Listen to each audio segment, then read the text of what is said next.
అందరికీ నమస్కారం. Welcome to Bharathi TV. Phone tapping case హీరోయిన్ల టాప్ సీక్రెట్స్ అన్ని రికార్డ్స్. తెలంగాణలో ఫోన్ ట్యాపింగ్ వ్యవహారం సంచలనంగా మారింది. సీఎం రేవంత్ రెడ్డితో పాటు ప్రతిపక్ష నాయకులు, రియల్ ఎస్టేట్ వ్యాపారులు, ఇతర ప్రముఖుల ఫోన్లు ట్యాప్ అయ్యాయంటూ ఆరోపణలు వచ్చాయి.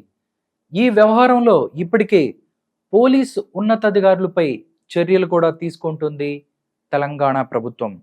ఇప్పటికే పలువురిని విచారిస్తున్నారు కూడా. అయితే కేవలం రాజకీయ ప్రత్యర్థుల ఫోన్లు మాత్రమే ట్యాప్ చేశారా, లేదా ఇతరుల ఫోన్లు కూడా ట్యాప్ చేశారా? అసలేం జరిగింది? అన్ని వర్గాల వ్యక్తులపైన నిఘా పెట్టినట్లు తెలుస్తోంది.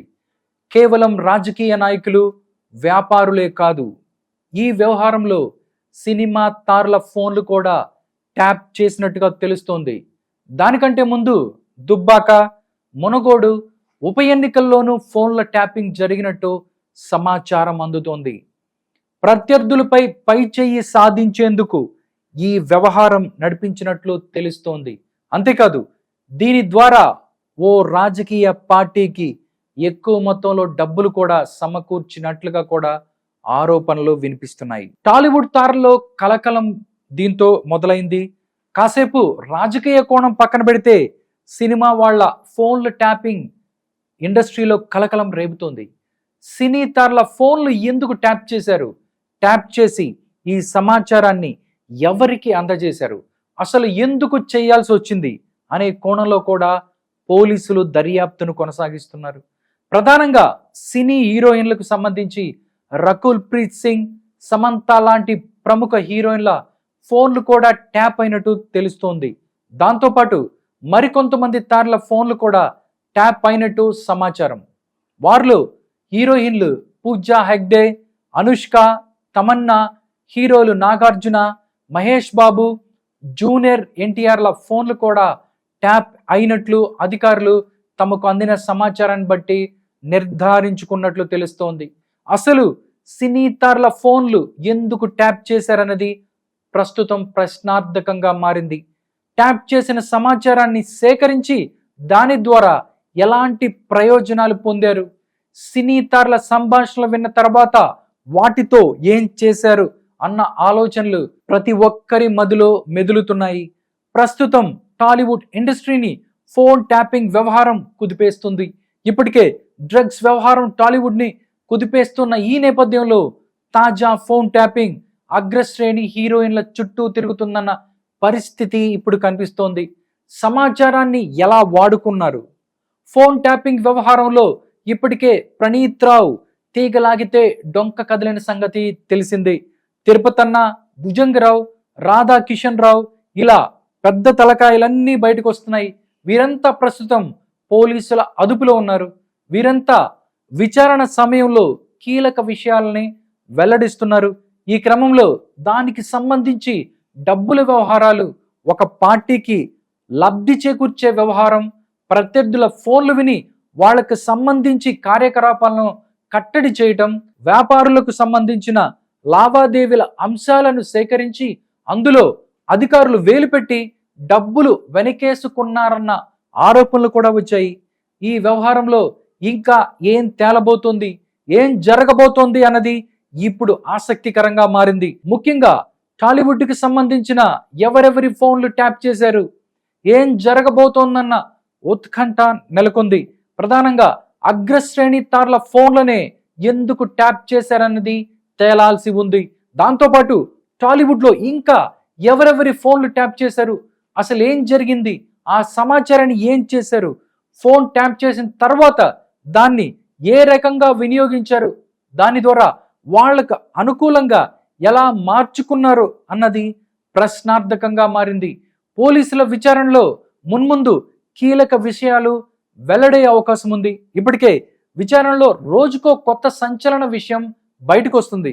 అయితే ఫోన్ ట్యాపింగ్లో మున్ముందు టాలీవుడ్ తారల విషయం ప్రధానాంశంగా మారే అవకాశం ఉన్నట్లు తెలుస్తోంది. ఇది వాటి స్పెషల్ స్టోరీ. మరో అంశంతో మళ్ళీ ముందుకు వస్తాను. అంతవరకు సెలవు, నమస్కారం. కేసీఆర్ చెప్తేనే ఫోన్ ట్యాపింగ్ చేశా, ఎవరైతే రాధా కిషన్ రావు ఆయన మాట్లాడుతూ చెప్పారు. దాంతోపాటు 15 డేస్కి రిమాండ్కి చెంచల్గూడకి పంపించారు భుజంగరావు అండ్ తిరుపతి అన్నని. అంటే ఫోన్ ట్యాపింగ్ వ్యవహారం చూస్తే రోజుకు ఒక మలుపు తీసుకుంటుంది. ఏం జరగబోతుందని మీరు సివిల్ అధికారులు అధికారంలో ఉన్నప్పుడు వీళ్ళకి ఏం అవసరం, ఫోన్ ట్యాపింగ్ చేయాల్సిన అవసరం వీళ్ళకి ఏం లేదు. అంటిల్ అండ్ అన్లెస్ ఒక నేరస్తుడు ఎవరన్నా ఒక కంప్లైంట్ ఇస్తే, ఒక నేరస్తుడికి సంబంధించి మనం ఏదన్నా నిర్ణయం తీసుకోవాలనుకుంటే అప్పుడు ఒక పర్మిషన్ తీసుకొని వీళ్ళు పై అధికారులకు లెటర్లు రాసుకొని అప్పుడు ఆ ఫోన్ డీటెయిల్సో, కాల్ డీటెయిల్సో, నెట్వర్క్ డీటెయిల్సో, లేకపోతే ఐపీ అడ్రస్లో ఇట్లాంటివన్నీ పెట్టుకుంటారు. ఇంకా 2 అడుగులు ముందుకెళ్ళి చాలా అత్యవసరం అనుకుంటే సో ఆ తర్వాత అంటిల్ అండ్ అన్లెస్ ఏ ఉగ్రవాదో తీవ్రవాదో వేరే వాళ్ళతో, అంటే ఇప్పుడు మనోడెవడో పాకిస్తాన్కి మాట్లాడుతున్నాడనో, లేకపోతే అటోడు ఎవడన్నా ఇటు మాట్లాడుతున్నాడనో, దేశ రహస్యాలు బయటికి వెళ్తున్నాయనో చేస్తే అది కూడా చాలా పై అధికారిని అడిగి మనం పర్మిషన్ తెచ్చుకొని ఆ ఫోన్ ట్యాప్ చేసి వినాలి. ఇంకా ముందుకెళ్ళాలి అంటే అసలు చెప్పాలంటే డ్రగ్స్ వ్యాపారులు కూడా ఉంటారు, కొకైన్ టెర్రరిస్టులు కానీ వాళ్ళు ఎక్కడ నుంచి తెచ్చుకున్నారు, విద్రోహ శక్తులు, ఇలాంటి వాళ్ళే ఫోన్ ట్యాపింగ్ చేస్తారు. కానీ సరదాగా హీరోయిన్ల ఫోన్ ట్యాపులు, ఎదురింటి వాళ్ళ పక్కింటి వాళ్ళ ఫోన్ ట్యాపులు, నీకు పడనోళ్ళ ఫోన్ ట్యాపులు, నీకు పడే నీ ఫ్రెండ్స్ కూడా నీళ్ళు ఎంతవరకు బాగున్నారని తెలుసుకోవడానికి ఫోన్ ట్యాపింగ్లు, నిజంగా మన చుట్టాలు మనోళ్ళేనా అనే ఫోన్ ట్యాపింగ్లు, అసలు నా కొడుకు నా గురించి ఏం మాట్లాడతాడు అనే ఫోన్ ట్యాపింగ్లు, నా కూతురు నాతో ఏం మాట్లాడుతున్న ఫోన్ ట్యాపింగ్లు, ఇంత దరిద్రమైన ఫోన్ ట్యాపింగ్లు అన్నీ చేశారు. రేవంత్ రెడ్డి ఇంటి దగ్గర పెట్టావు, ఆయన అన్నీ తెలుసుకున్నావు, ఎప్పుడు పడితే అప్పుడు వెళ్ళి బయట పెట్టేసి ఏది పడితే అది చేసావు. ఈటల రాజేందర్ ఇంటి దగ్గర పెట్టావు, బండి సంజయ్ ఇంటి దగ్గర పెట్టావు, మన గవర్నర్ దగ్గర పెట్టావు, తమిళసై దగ్గర పెట్టావు, ఎన్ని చేపెట్టావు, ఎన్ని విన్నావు, ఎన్ని చూసావు, అన్ని ఫోన్లు ట్యాప్ చేసావు. నువ్వు చెబితేనే ఈ అధికారులు కూడా చేశారు, మూలం నువ్వే. వాళ్ళందరూ దొరికారు, మాకు సంబంధం లేదండి అని చెప్పాడు, మేము చేసాం అంతే. నాకేమన్నా సరదానా? ఇప్పుడు రేవంత్ రెడ్డి ఫోన్ ట్యాపింగ్ చేయడం ప్రభాకర్ రావుకి ఏమన్నా సరదానా, భుజంగరావుకి ఏమన్నా సరదానా, తిరుపతి అన్నకి ఏమన్నా సరదానా? ఏం సరదా? వాళ్ళకి ఏం అవసరం? నెక్స్ట్ వీళ్ళంతా ఎవరు? వాళ్ళకి అంటిల్ అండ్ అన్లెస్ ఏదన్నా ఎవడన్నా వచ్చి కంప్లైంట్ ఇస్తే వీళ్ళ గురించి యాక్షన్ తీసుకోవాలనుకుంటే, లేదా వీళ్ళకి ఏమన్నా ఉంటే అప్పుడు చేయాలి. కానీ నార్మల్గా మనకు సంబంధం లేని మనుషులు వాళ్ళు, వాళ్ళ పని లేదో వాళ్ళు చూసుకుంటున్నారు, వీళ్ళ పని ఏదో వీళ్ళు చూసుకుంటున్నారు. వీళ్ళకి బోల్డ్ ఉన్నాయి రోజు పనులు, ఇదో కొత్త పని, మళ్ళీ అవసరం లేని పని కదా.